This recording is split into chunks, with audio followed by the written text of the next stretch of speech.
አባይ ሆምስ ሪል ስቴት ከዚህ በፊት በቦሌ ፍላሚንጎ ሰርቶ ካስረከበው ቅንጡ አፓርትመንት በተጨማሪ አሁን ደግሞ የዲፕሎማት መናኸሪያ በሆነችው ሜክሲኮ ከአፍሪካ ህብረት በቅርብ ርቀት ላይ እጅግ ዘመናዊ በሆነ ማራኪ ዲዛይን እና በላቀ ጥራት እያስገነባ ባለው ከባለ 1 መኝታ እስከ ባለ 3 መኝታ ማለትም ከ78 ካሬ እስከ 158 ካሬ መኖሪያ ቤቶችን እንዲሁም ያለምንም ኮመን ኤሪያ የምንሸጣቸውን የንግድ ሱቆችን ከ10 ካሬ ጀምሮ እነሆ ይሎታል። 12000 ካሬ ሜትር ላይ በተንጣለለው ግዙፍ ኮምፓውንዳችን ውስጥ በቂ የመኪና ማቆሚያ ስፍራ፣ የከርሰ ምድር ውሃ፣ የህፃናትና የአዋቂዎች የመዋኛ ገንዳ፣ የልጆች መጫወቻ ስፍራ፣ 24 ሰዓት የማይቋረጥ የውሃና የመብራት አገልግሎት፣ ጂም እና ስፓ፣ ዘመናዊ ሊፍቶች እንዲሁም በተለያዩ ፕሮግራሞች ማዘጋጀት የሚችል ሰፊ ቴራስ 10% ቅድመ ክፍያ ብቻ በመክፈል ቀሪውን በረጅም ጊዜ አከፋፈል ይዘንሎት መጥተናል። ለበለጠ መረጃ ከስር በተቀመጡ ስልኮች ይደውሉልን። አባይ ሆምስ ሪል ስቴት፣ ጊዜው የአባይ ነው።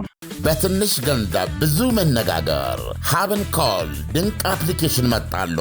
የኢንተርኔት አገልግሎት አለመኖርም ሆነ ተጠቃሚ አለመሆን እንዲሁም ርቀት ሳይበግረው ዘመድ ወዳጅ የያዘው የሞባይል ስልክ ላይ ሁሉ ያለ ችግር ሰተት ብሎ የሚደርስ የልብ የሚያስተነፍስ መተግበሪያ ሀብን ኮል።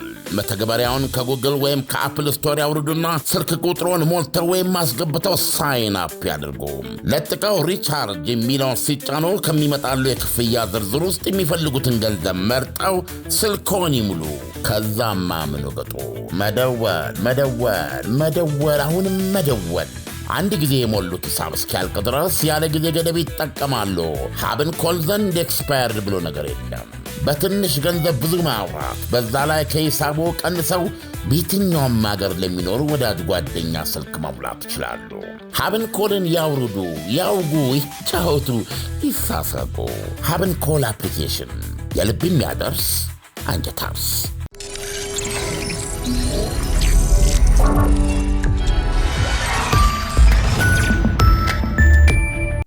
ይህ አዋዜ ነው። የዕለቱን ዋና ዋና ጉዳዮች እንመለከታለን። በላይ በቀለ ነኝ። እስራኤል ለሶማሌላንድ ዕውቅና በመስጠት የመጀመሪያ ሀገር ሆነች። እስራኤልና ሶማሌላንድ ሙሉ የዲፕሎማሲ ግንኙነት መመስረታቸውን ያረጋገጠ የጋራ ሰነድ መፈረማቸውን ጠቅላይ ሚኒስትር ቤንያሚን ኔታንያሁ አስታውቀዋል። ከ24 ዓመታት በፊት ከሶማሊያ ተገንጥላ ነፃነቷን ብታውጅም ከተባበሩት መንግስታት አባል ሀገር ዕውቅና ሳታገኝ ለቆየችው ሶማሌላንድ የዛሬው የእስራኤል እርምጃም እንደ ትልቅ ድል የሚቆጠር ነው ይላሉ የተለያዩ ወገኖች። የሶማሌላንድን ነፃነት በፍጹም የማይቀበለው የሶማሊያ መንግስት በእስራኤል ውሳኔ ላይ ለመነጋገር አስቸኳይ ስብሰባ መጥራቱ ታውቋል።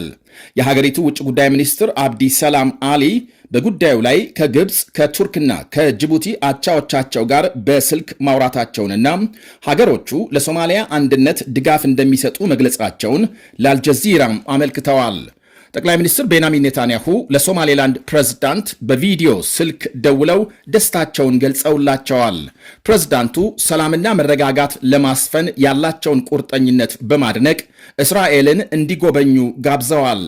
የእስራኤል ውጭ ጉዳይ ሚኒስትር ጌዲዮን ሳር በበኩላቸው የአሁኑ ስምምነት በሁለቱ መንግስታት መካከል ለዓመት የዘለቀ ተከታታይ ውይይት ከተካሄደ በኋላም የተደረሰ ነው ብለዋል።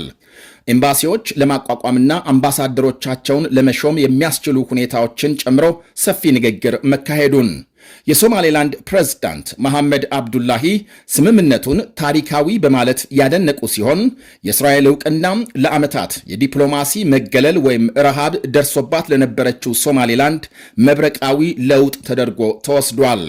ለሶማሌላንድ ዕውቅና ለመስጠት ፍላጎት አላቸው የሚባሉት የአሜሪካ ፕሬዝዳንት ትራምፕ ተመሳሳይ እርምጃ እንዲወስዱ ሳያደርጋቸው እንደማይቀር ተገምቷል። የእስራኤል እርምጃ በሶሪያም በአንድ መስጊድ በደረሰ ፍንዳታ በጥቂቱ 8 ሰዎች ሲገደሉ ከ18 በላይ መቁሰላቸው ተነገረ። ሆምስ በተባለች የሶሪያ ከተማ በመስጊዱ ውስጥ የፈነዳውን ቦምብ ያጠመድኩት እኔ ነኝ ብሏል ሳሪያ አንሳር የተባለ ጽንፈኛ ቡድን። ኃላፊነቱን ወስዷል። የሀገሪቱ ዜና አገልግሎት እንደዘገበው በጥቃቱ የሞቱናም የቆሰሉ ሰዎች የአርብ ጸሎት ላይ የነበሩ ናቸው ብሏል። የሶሪያ ውጭ ጉዳይ ሚኒስቴር ጥቃቱን የፈሪዎች ተግባር ሲል አውግዟል። የአሁኑ ፍንዳታም የሶሪያም አማጺ ኃይሎች የአሳድን አገዛዝ ካስወገዱ በኋላ ማለትም ከዓመት በኋላ የተፈጸመ ነው። በእርግጥ አሳድ ተወግደው ለሽግግር መንግስት ቢመሰረትም በሀገሪቱ ብጥብጦች እስካሁን አልቆሙም። ፕሬዝዳንት አህመድ አልሻራ በሶሪያ የሚንቀሳቀሱ ጽንፈኛ ቡድኖችን ለመዋጋት አውሮፓና አሜሪካም ድጋፍ እንዲሰጧቸው በአካል በመጓዝ ጭምር መጠየቃቸው ይታወቃል።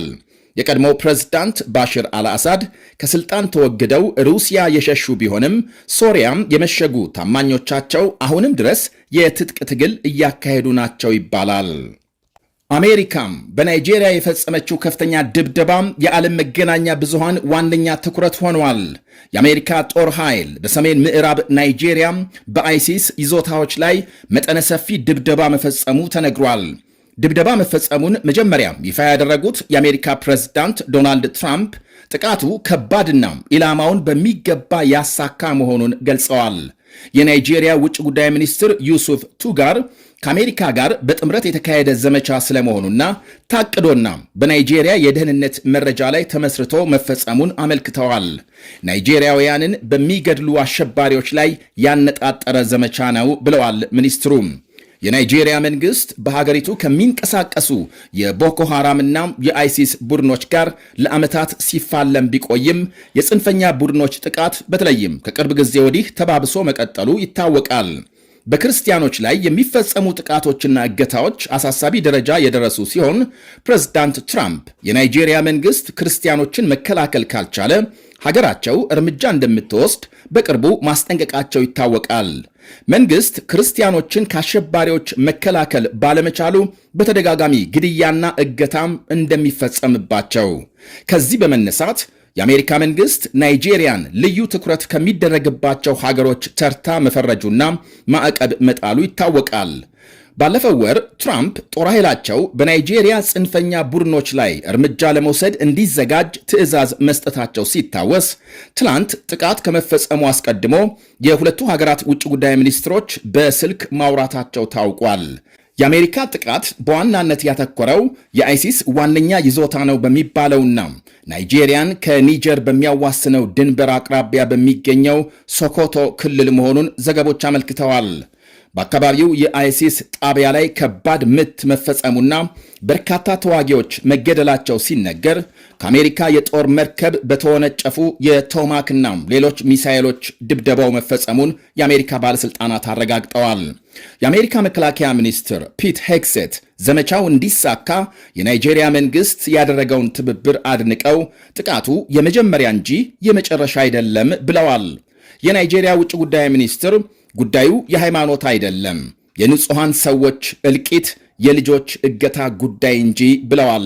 አሸባሪዎቹን ለመፋለም አብሮን መስራት የሚፈልግ ማንም ይሁን በደስታም እንቀበላለን ብለዋል ሚኒስትሩ። ፕሬዝዳንት ትራምፕ የሌሊቱን ድብደባ ተከትሎ ባሰራጩት መልእክት አሸባሪዎቹን አስጠንቅቄያቸው ነበር፣ ክርስቲያኖችን መግደል ካላቆሙ ከባድ ዋጋም እንደሚከፍሉ እነሆ አሁን መክፈል ጀምረዋል ሲሉ ገልጸዋል። አሜሪካ ብቻ የማድረግ ብቃት ያላትን ልዩና ሁነኛ ምቶች አሳርፈናል በማለት ገልጸዋል ፕሬዝዳንቱ። በእኔ አመራር ስር አሉ ትራምፕ፣ አሜሪካም ጽንፈኛ አሸባሪነት እንዲፋፋ ወይም እንዲበለጽግ በፍጹም አትፈቅድም ብለዋል። በአሁኑ ጥቃት በሰሜን ምዕራብ የሚንቀሳቀስ ላኩራዋ በመባል የሚታወቅ አሸባሪ ቡድን ኢላማ መደረጉን ተንታኞች ይናገራሉ። ቡድኑ በዚህ ዓመት በአካባቢው በተለይም የገጠር ማህበረሰብና የጸጥታ ኃይሎች ላይ ጥቃት አጠናክሮ መቀጠሉና በክልሎች መሃል በሚገኙ ደኖች ተሸሽጎ ሲንቀሳቀስ መቆየቱ ይነገራል።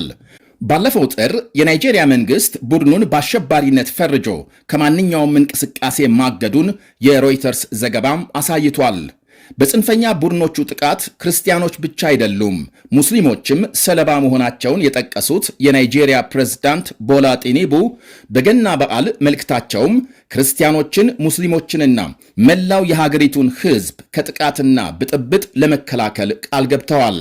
ከ230 ሚሊዮን በላይ ሕዝብ በመያዝ ከአፍሪካም በሕዝብ ብዛት ቀዳሚ የሆነችው ናይጄሪያ ዋነኛ እምነቶቿን ክርስትናና እስልምናን በጋራ አቻችላ ለመጓዝ በምታደርገው ጥረት እንዳለመታደል የጽንፈኛ ቡድኖች ሰለባ ሆና ቆይታለች። በዚህም ሀገሪቱን በዓለም ላይ ከፍተኛ የሽብር ስጋት ካለባቸው ሀገሮች ተርታ እንድትሰለፍ አድርጓታል። በርካታ ሚሊሻ ቡድኖች ሲገኙ በሰሜናዊ ናይጄሪያ የሚንቀሳቀሰው ቦኮ ሃራም ሰፊ ጥቃት በመፈጸም ይታወቃል።